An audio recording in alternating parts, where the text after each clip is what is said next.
Estimados estudiantes, vamos a continuar con el tema de comunicación escrita. En esta oportunidad vamos a hablar acerca de los signos de puntuación, que son marcas gráficas que se utilizan para separar las palabras, frases y oraciones de un texto. Su uso correcto es esencial para tener claridad, precisión y legitimidad de la comunicación escrita.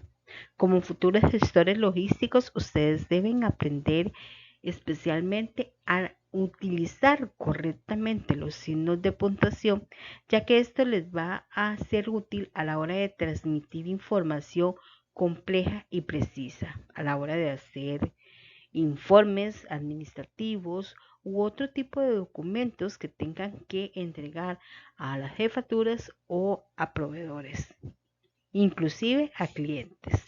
Por ejemplo, cuando tengan que enumerar una lista, indicar el lugar o el destino de envío de una mercadería, especificar condiciones específicas de un contrato, aclarar el significado o frase tal vez de alguna oración, de alguna palabra dentro de un documento. Es de ahí su vital importancia. Y es importante también empezar a conocer cuáles son esas funciones que tienen los signos de puntuación dentro de un texto, ya que ellos nos van a indicar las pautas que debemos hacer a la hora de estar haciendo una lectura.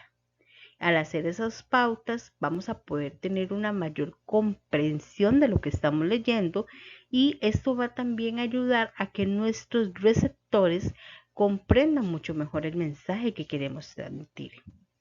También nos va a marcar una estructura dentro del texto, es decir, estos signos de puntuación nos van a indicar si estamos ante una oración, ante párrafos u otros elementos. Y además, bueno, además de ser la comprensión del texto, como ya les indiqué, también va a ayudar al lector a seguir un hilo conductor, es decir, llevar una introducción, un desarrollo y un desenlace con conclusiones de lo que queremos transmitir. Los signos de tu puntuación también cumplen una función fundamental, ya que esto nos permite expresar el tono de la palabra o del texto, ya sea un tono formal, un tono informal, uno irónico, uno de alegría, uno de tristeza. En fin, al utilizarlos podemos dar una intención a través del tono a cada una de las palabras que estamos leyendo. Según su división, vamos a tener signos que nos van a indicar pausas. Estos son la coma, el punto, los puntos suspensivos, punto y coma, dos puntos. Signos que nos van a denotar entonación, entre ellos los de interrogación y los signos de exclamación o admiración. Hay signos que son auxiliares, como son los paréntesis, las comillas, el apóstrofe, la raya o la diéresis. Y también hay otros signos que son auxiliares y que debemos también conocer, que son los corchetes, las comillas sencillas o simples, el asterisco, la línea de subrayar, entre otros. A través de esta clase vamos a estar viendo el punto, que nos va a indicar el final tanto de una oración, de un texto, de un párrafo, de una sesión o un capítulo.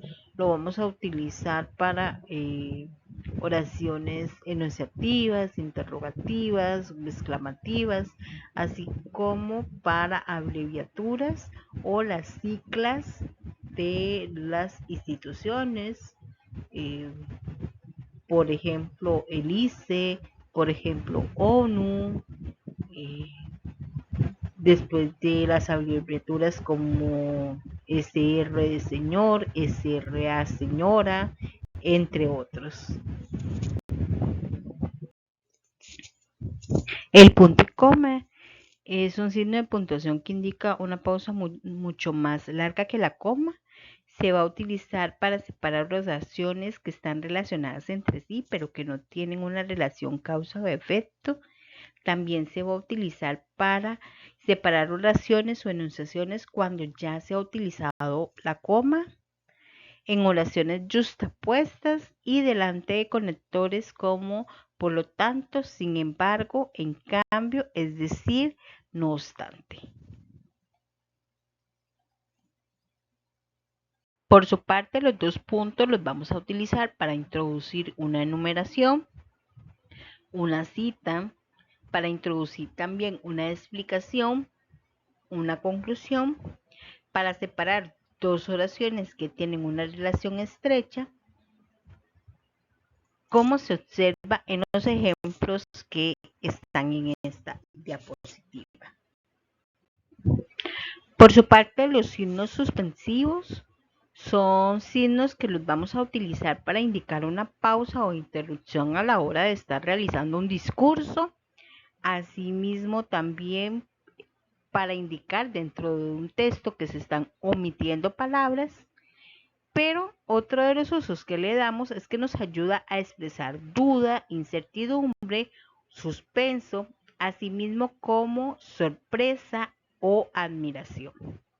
También nos sirve para evocar o insinuar algo.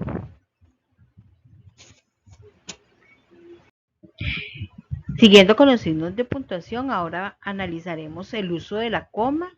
Hay que recordar que la coma significa una breve pausa, un breve alto que realizamos a la hora de hacer un discurso o una lectura.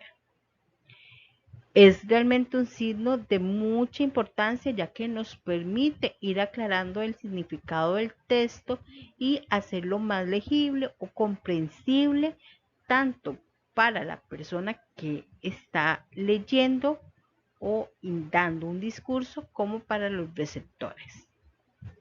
Otro de los usos que le damos a la coma es que nos sirve para separar elementos en una enumeración, para separar indicios, para separar oraciones coordinadas, explicativas o adversarias.